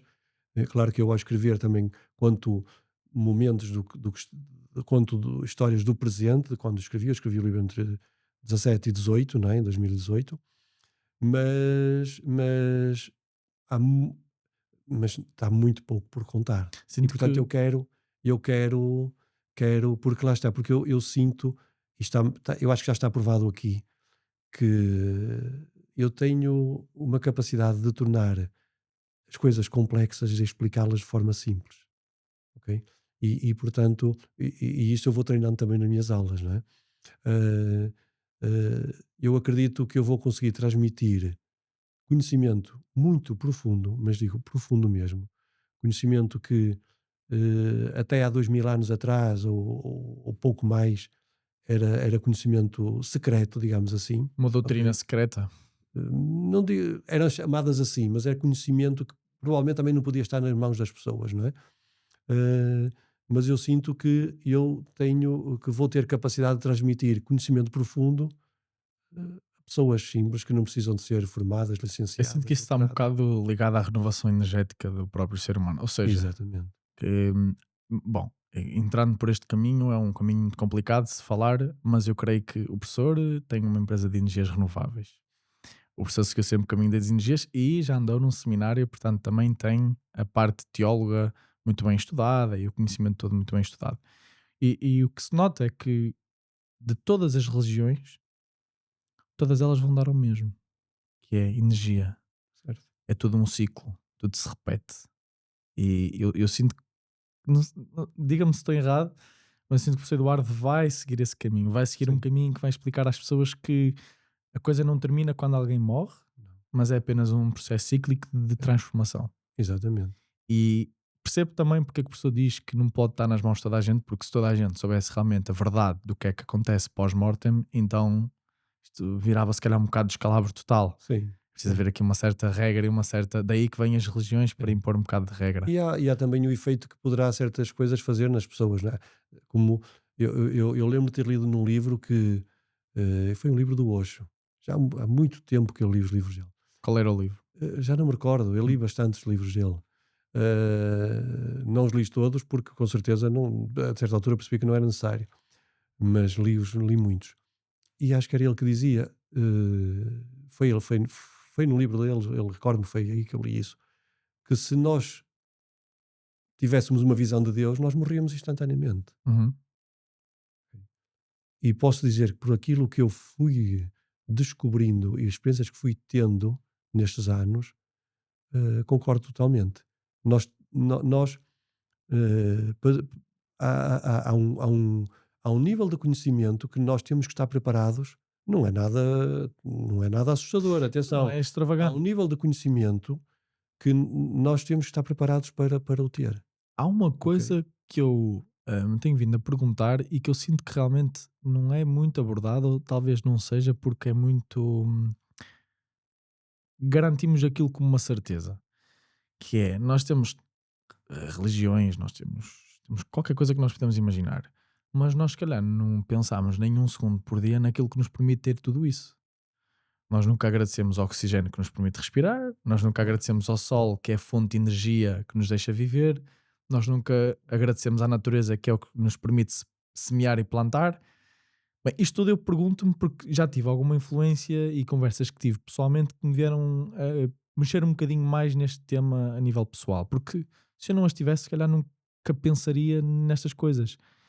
E é interessante porque nós, o ser humano, a nível de energia, devemos ser, se calhar, os únicos que estamos um bocado desligados da natureza. É verdade. Nós vemos um ser humano abraçar uma árvore, nós achamos estranho. Como assim? Está a abraçar uma árvore? Está tudo lindo. Ou porque é que todas as espécies pressentem às vezes terremotos ou desastres naturais e nós estamos completamente desligados? É precisamente aí. É precisamente esse. O tema é esse mesmo, sabes? Então É já que, passou do não sei eh, para já saber o tema. Já o sim. ajudei a escrever o livro. Sim, agora a questão é como, por onde começar, mas, Bom, isso mas é a para tudo é pergunta de 1 milhão preciso, de euros. sim, para isso, para tudo isso é preciso condições, não é? É preciso condição e Estado, não é? Mas deixa-me só dizer-te que começa logo, estavas a falar de religião e veio-me aqui à cabeça, começa logo por esse nome, Deus. Já deves saber que há gente que não usa o termo Deus, porque existirá Deus.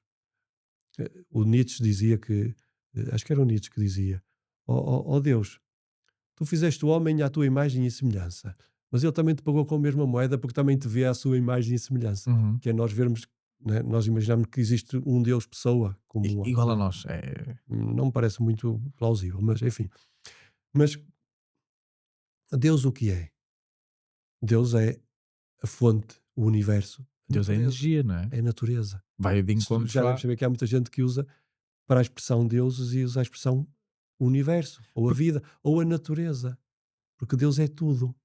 Nós, na religião cristã, que foi onde eu fui formado, eh, e a que vivo, não é? Que é que conheço, hum, Deus está em todo lugar, Deus é tudo. É isso que quer dizer mesmo, não é? Agora, o que acontece é que nós, como o ser humano teve um cérebro que passou a ser o único ser vivo que tem consciência, não é? Uhum. E que tem uma mente pensante, nós passamos aqui e ainda estamos nesse período de nos afastarmos e pensarmos que nós estamos acima de alguma coisa. Não. Nós fazemos parte de um universo, não é? Fazemos parte do universo. Hum, e portanto, aí nós somos energia e as coisas aí isso dava para pano para mangas. E aí sim, eu penso que é sobre isso que também quero falar nos meus livros, que é nós somos energia, mas isso significa o quê? Não Há é? uma, eu não sei se é o Lavoisier que dizia que nada se cria, nada se destrói, tudo se transforma. Exatamente. Isso, de certa forma É, mostra que é, quando se morre a energia que nós exatamente. temos, somos energia, não é? Sim, Ela tem que ir para algum lugar. certo. E Sim, portanto é um ciclo. os nossos átomos sabemos para onde vão, não é? Mas eu acho que existe uma falta de transparência e de responsabilidade por parte de algumas instituições. Sim, Nós, bom, já são milhares e milhares de anos em que se diz sempre às vezes a mesma coisa e mente-se de certa forma para se aproveitar de outras coisas. Eu sinto que as instituições religiosas, bom, isto é a minha opinião, carecem um bocado de explicações se calhar mais verdadeiras ao invés de é utilizar esse o sempre a desafio. mesma narrativa. É esse o desafio. Mas é E o difícil. desafio é, e os dois, enfim, os dois grandes pilares, vou usar esta expressão, é ciência e religião. Não é? Que o que é que está. A ciência diz que a religião não faz sentido, a religião diz que a ciência não explica nada. E, na verdade, como devemos saber, as duas vão chegar à mesma conclusão, as E duas falarão do mesmo. o Eduardo, E esse é que é o grande desafio. mas o E- Eduardo sente que, bem, o livro será escrito para Portugal, certo? Sim, Será sim, escrito para os sim, portugueses. Tal como a Vimasol foi criada em 2000 e teve aquela sim. resistência, não acha que escrever um livro deste assunto, este tópico, não vai ser mais difícil ainda a nível de alterar mentalidades? Ou acha que Hum, Portugal tem a hum. capacidade para fazer isso Sim, sim, acontecer? sim, sim. Não interessa, Diogo, aqui a expressão é o despertar. E se as pessoas não perceberam que o que está a acontecer neste momento ao planeta, ok? Os desafios que temos neste momento, que as pessoas dizem: "Ei, parece que anda tudo doidinho", não é? Hum, o desafio é precisamente as pessoas despertarem, é pôr as pessoas a olharem para a vida e perceberem o que é preciso mudar para que isto mude, e as pessoas perceberem, eu vou já direto à solução, perceberem que a mudança que é preciso fazer é a mudança de cada um, Uhum. cada um de nós mudar, porque se cada um de nós não mudar, não muda nada, é Mas Portugal está no bom não caminho é? para isso acontecer? Sim, está. E o importante, nós sabemos muito bem que é impossível que o despertar aconteça a 100% da população, Claro, mas também não é necessário, ok? Basta que uma grande percentagem, que uma boa percentagem, por pequena que seja, que vá despertando, que vá mudando, ok? E isso eu posso dizer desde 2013, quando digo porque em 2013 eu pesquisava e encontrava certos livros, certas terapias, muito pouco, e hoje é um salto enorme. e a responsabilidade que as instituições governamentais têm em relação a isso? É que nós temos que mudar, se calhar, a nossa essência ou a nossa forma pensante para mudar também o que está a acontecer cá fora, mas depois nós temos as instituições governamentais, e não em específico nenhum partido, mas em geral, que fazem promessas, por exemplo, que até 2030 seremos 100% renováveis ou alguma coisa do género. Mas eu sinto que essas promessas não têm caráter. Eu acho que isso é um bocado mais pôr a carroça à frente dos bois e mostrar às pessoas que, à medida que o tempo passa, as promessas são feitas e realmente não se muda nada. E de certa forma vai contra aquilo que o Eduardo quer tentar. Porque assim, o Eduardo quer tentar despertar, mas se depois tem do outro lado pessoas que estão a tentar ainda adormecer mais as pessoas, é um Mas bocado uma isso, batalha um bocado mas essa luta vai, incansável. mas essa luta, essa fricção vai acontecer sempre, O que é que. ok? E o grande desafio, a grande transformação que está a acontecer, o grande desafio que nos é colocado a nós, seres humanos, nesta altura, é percebermos que, e isso há quem saiba disso, a maior parte das pessoas não sabem, Uhum, nós estamos a terminar um ciclo de cerca de 400 anos. uhum, Foi um ciclo em que se construiu a sociedade que nós temos, a sociedade de direito que temos hoje. O que é que aconteceu aqui? Criaram-se instituições, eh, eh, organismos, entidades, etc., que nos garantem um conjunto de serviços, um conjunto de coisas, ok, para a nossa vida ser aquilo que é hoje. Se pensasse há 400 anos atrás, não havia a medicina, não havia a saúde, não havia, correto. etc, etc, etc. Ok? Ora, mas o que é que isto, o que é que isto tinha? Isto significava que a expressão é a autoridade, a nossa, a autoridade para certos aspectos da nossa vida era externa. Eu explico. No caso da saúde. Nós entregamos a autoridade sobre a nossa saúde durante este tempo a um médico, a um organismo de saúde. E repara, começa a pensar no que está a acontecer, o que aconteceu na Covid, o que está a acontecer agora ainda, por exemplo, nos Estados Unidos, lá Sim, com. o assassinato Né? do. Não sei se o professor Bom, sabe do que aconteceu sim, também. sim, sim, mas deixa-me. eh, eh, hum, eh, eh, a autoridade, quando digo autoridade é, quando eu tenho um problema, eu devo ser eu a tomar as rédeas e fazer e cuidar de mim, e etc. Ou Uhum. então, ou não, ou entregar No- isso fora. Nós já não somos autoridade para nada sobre nós próprios. Ora, mas é que o grande desafio, quer as pessoas entendam, quer não entendam, aquilo que está a acontecer neste momento é que nós estamos a entrar num ciclo em que o desafio é que a autoridade passe para. Nós. Certo? E isso, mas atenção, mas isto significa o quê? Significa que agora vamos ser livres e cada um, que não há mais nada, que não tem que haver tudo aquilo que havia. Não. O que tem que haver é responsabilização. Ok? A partir de agora, o desafio é que cada um perceba que tem responsabilidade sobre a forma como está na vida, sobre o cuidar de si, etc, etc, Isso é uma etc. E consciencialização não é. que Porquê? Porque repara bem, se eu acreditar que eu não tenho que me preocupar com absolutamente nada, qual é a minha postura na vida? é uma Oh, ando postura aqui de... tranquilo, vou para o café, porque a minha saúde, o médico é que tem que se preocupar com ela. O meu ensino, os professores, alguém é que cria um programa de formação, etc, etc. Entendes? Essa é que é a grande viragem. Em E por relação à isso é que, natureza, não e quero se olhares saber. para tudo aquilo que está a acontecer agora, não Nós é? estamos num processo de... Nós estamos a ser picados Por quem? Ou pelo quê? pelo que está a acontecer no universo, no universo não, no planeta Terra. Na nossa Terra, o que está a acontecer, tudo o que está a acontecer é um desafio, é do género, está-nos mesmo a obrigar porquê? Porque falaste, ainda bem que falaste na questão da política. Há uma grande crise, não é? Da crença, de acreditar, de confiança nos políticos. Sim, É ou não é? é verdade. Certo? Cada vez pior. Eu não estou a dizer que só há políticos assim e assado. Não. Não, mas quando é assim, Há quando efetivamente uma 90%... crise de fé, de confiança nos políticos. Certo? E, portanto, eh, nós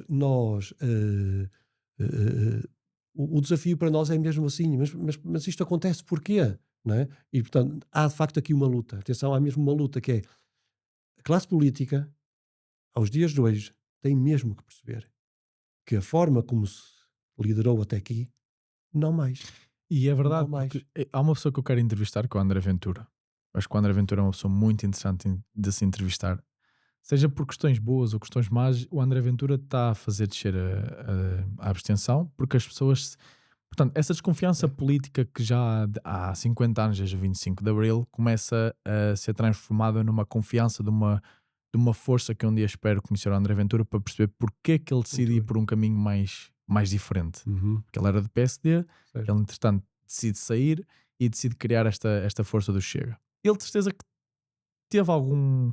Se calhar ele próprio partilha desta opinião de que existe uma desconfiança política tão grande Há que... um estímulo para mudar. Alguma coisa. Um estímulo para dizer Mas, chega. mas ele está a picar. É. É- As pessoas podem... Há muitas pessoas que podem não gostar dele, também há muitas pessoas que gostam dele, e eu sinto que nós... Bom, o Miguel Sousa Tavares diz que 1 milhão e tal de portugueses são burros porque votaram no Chega. Eu não diria que os portugueses são burros. Eu diria exatamente por aquilo que o professor Eduardo está a dizer, que os portugueses têm uma descrença tão grande pelo sistema político É, atual é. que em momentos de desespero nós temos que nos virar para algum lado. Nós não vamos afogar, nós temos que nos atirar para outro barco, nós temos que perceber qual é o caminho que queremos seguir, mas parados não podemos ficar. Querem uma mudança. Eles querem uma mudança. É. Só depois, se a porventura o André Ventura e o Chega ganharem, é que vamos saber se a mudança é boa. Claro. Eu não sou cínico, mas também não quero rejeitar. Eu acho que as pessoas têm que perceber que nós estamos numa fase em que a sociedade está cada vez mais polarizada, e se culpa também maioritariamente por causa dos Estados Unidos da América e por outras questões, mas temos que perceber, é assim, nós temos que entender que se calhar há um rumo que temos que seguir para se calhar perceber então o que é que está mal nesta desconfiança política, e o André Ventura vem com esse papel. E essa é uma das razões pelas quais eu quero falar com ele, tentar perceber Muito um bem. bocadinho por trás disso. Mas eu sinto que também agora cabe aos partidos mais tradicionais, ao PS, ao PSD, o PCP, que agora está em vias de extinção, o CDS também acho que, bem, foi na Sim. luva do PSD para tentar mais um lugar no Parlamento. É isso, desconfiança política, faz as pessoas acreditar. Eles têm um papel que é deixar de serem os promessas de slogans, aqueles slogans, agora vai mudar, tudo vai mudar, contem comigo. Não, deixem de ser assim. Falem dos problemas das pessoas, É. porque muita gente que é contra o Chega diz que o Chega é populista, porque o Chega fala sobre aquilo que as pessoas querem ouvir. Mas se calhar não é isso realmente que estamos a precisar. Não é de uma mesa redonda em que os verdadeiros políticos se reúnem e falam dos problemas das pessoas. Exatamente. Essa é uma das grandes razões pelas quais o André Ventura e o Chega evoluem. Claro. Porque eles podem ser populistas, podem não dar as soluções mais concretas para os problemas mais complicados, mas levam esses problemas à Assembleia. falam, representam os portugueses que não se sentem representados pelos outros partidos. É um trabalho que cabe de eles decidirem se querem continuar por um caminho em que tentam descredibilizar o Chega ou não. E esta polarização vê-se também, por exemplo, quando o George Floyd faleceu, porque o polícia supostamente esganou o pescoço, Sim. morreu uma pessoa, não interessa a cor, morreu uma pessoa, eu acho que nunca vi uma revolução tão grande por algo que é quase que difícil de saber o que é que aconteceu, a não ser que tenhas estado lá, tenhas sido polícia ou tenhas verdade. estado diretamente na investigação. Mas morreu agora recentemente uma miúda num autocarro esfaqueada Sim. e não se viu o mesmo efeito. A ver a loucura, o nível de loucura. Não existiu uma revolução. A pergunta é porquê? Bom, não vamos por aí, mas são estas coisas, esta falta de equilíbrio na balança, esta falta de equilíbrio Há nas muita coisa energias. atravessada, Exatamente. não é? Do passado. Que faz querer este picanço, como o professor Eduardo está a dizer. É. Agora, será que realmente o caminho vai ser finalizado? Será que agora o Chega teve uma sondagem que ficou em primeiro lugar pela primeira vez? Bom, cabe àqueles que realmente têm o poder de decidir o que é que querem seguir. As pessoas querem políticas diferentes. Exatamente. Não significa que queiramos não há nenhum sistema político diferentes. desde a Grécia Antiga que tenha sido duradouro. Nós já vamos, se calhar, no quinto sistema diferente. As dinastias caíram. As ditaduras fascistas ou esquerdas extremas caíram. Será que a democracia, como ela está em vias de extinção? Será que vamos caminhar por uma coisa mais... Que está em crise, está. Está. Por toda a Europa. E, portanto, pelo menos, se calhar temos que pensar em soluções para resolver esta crise política e não é nem com o método Chai, nem mim, nem me. É falar desses problemas. Eu espero que com o livro que o professor Eduardo, espero que não demore muito tempo a sair, para podermos voltar a repetir este episódio, mas que quando sair, que já venha a tempo de pelo menos tentar despertar as pessoas sobre estes problemas. Sim. Eu espero que sim. Mas pronto, professor, olha, foi um prazer estar aqui consigo. Obrigado. Eu não sei se o professor tem algum conselho para dar a alguém sobre que esteja a passar por momentos mais difíceis ou não. O que me surge é qualquer pessoa que passe por momentos difíceis, mesmo que sinta que está só, não está só. Alguém que neste mundo sinta e diga eu estou sozinho, anda muito distraído. Nós somos 8 mil milhões, não é? Já somos mais do que 8 mil milhões. Como é que é possível estar só num mundo com 8 mil milhões? Não é possível. Não é possível. Esta frase é do Emílio Carvalho, é do terapeuta, não é? Porque tudo às vezes são crenças. Mas o que me incentivou muito a escrita deste livro foi também, apesar de tudo aquilo que eu disse já, foi também contribuir para ajudar. Okay? Para ajudar, para aligeirar. Porque é o que nós podemos fazer pelo outro. Claro que se eu pudesse... Houve um tempo que eu acreditava que conseguia tirar a dor de toda a gente, até perceber que não é possível, porque isso faz parte. Estava a querer roubar as experiências às pessoas. Mas era isso. Ninguém está só. E já agora termino com porque é isto, porque é que eu aprendi muito daquilo que aprendi, porque é que estou a dizer o que estou a dizer agora, porque a minha mãe, apesar de nem sequer sabia ler e escrever, mas ensinou-me as coisas mais importantes que me tornaram a pessoa que eu sou. E uma delas foi que, primeiro dizia-me que não te arrependas de fazer o bem, ensinou-me só metade da história, que só havia gente boa. Depois eu percebi durante a vida que não era bem assim. Mas pronto, a minha mãe deu metade da lição e a vida deu uma outra. Metade, é assim que eu costumo dizer. Mas me dizia-me muitas vezes isto. E eu só agora, e já vais perceber um pouco porquê também de tudo isto e da escrita do livro, é que foi a minha mãe dizia-me: ó meu filho, Deus deixou muitos males no mundo, mas também deixou a cura para eles todos. E eu acredito nisso. Obrigado, Sempre professor. acreditei nisso. Muito obrigado pela sua participação. Obrigado. Força. Até uma próxima.